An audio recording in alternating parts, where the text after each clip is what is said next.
This blinking plastic parasite strapped to the trees is the primary enemy of our quiet, peaceful existence in the woods.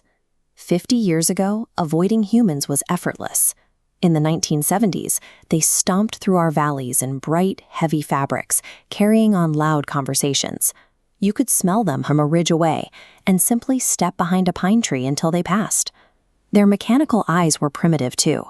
Catching us on film required a human to physically stand nearby, aim a box at us, and manually press a button to record a single moment.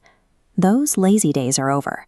For today's lesson, you will need a fully grown seasonal winter coat and immediate access to a deep bank of thick river clay. Humans have only grown noisier since the 70s, but their tools have evolved.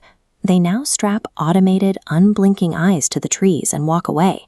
Stepping behind a trunk is no longer enough. You must actively mask your biological footprint.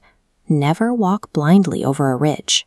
Halt at the tree line, open your ears and pull air through your nose before crossing the threshold into a new valley. Listen for the metallic, rhythmic thumping sounds they call music. They often leave small, unnatural boxes projecting this noise on fallen logs near their campsites. Next, check for chemical scent markers. A sharp sting of synthetic bug spray or the foul, oily smell of campfire accelerant means they are occupying the area. If the area is quiet, visually scan the trunks at chest height. Look for strapped, artificial boxes. They try to paint them like bark, but perfect circles and rigid vertical antennas always give them away. Identify the mobile trackers. Humans now attach small, wide-angle lenses directly to their chests, their helmets, or their riding machines, silently recording everything they pass. These devices operate on a dual sensor system.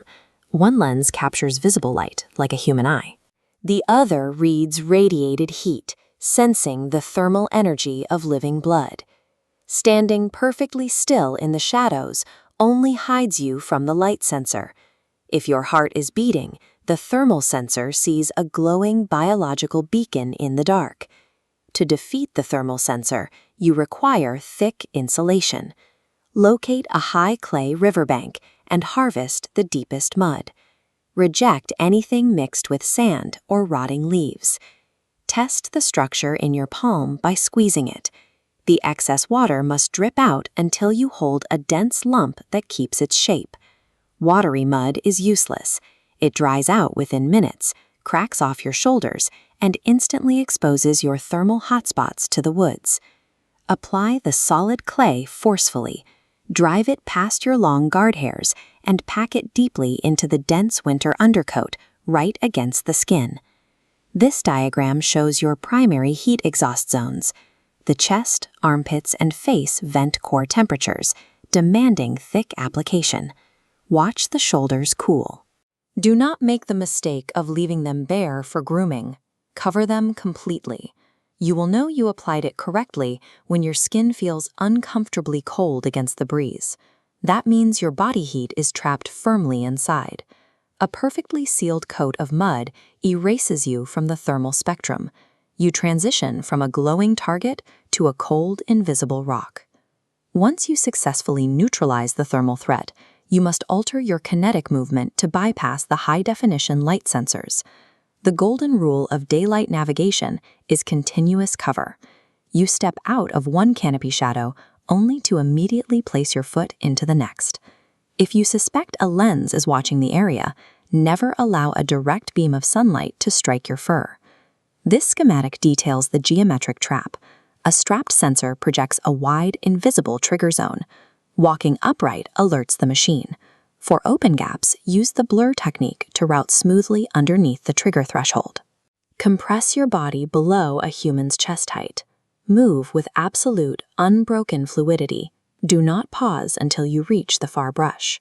When you insulate your body heat and route your path below their geometric traps, the machine records nothing. You deny it light, heat, and motion entirely. This footage is our ultimate objective. This is exactly what the camera recorded as we crossed the path. There are no thermal spikes illuminating the trees. There are no blurry brown shapes darting across the frame. There is just background scenery. Once you are clear of the sensors, you may resume normal foraging. However, locate a stream and vigorously scrub the clay from your undercoat before bedding down, or the dry mud will make you itch until sunrise. Strict adherence to biological stealth dictates our survival. It is the singular difference between remaining a forest myth and becoming human entertainment.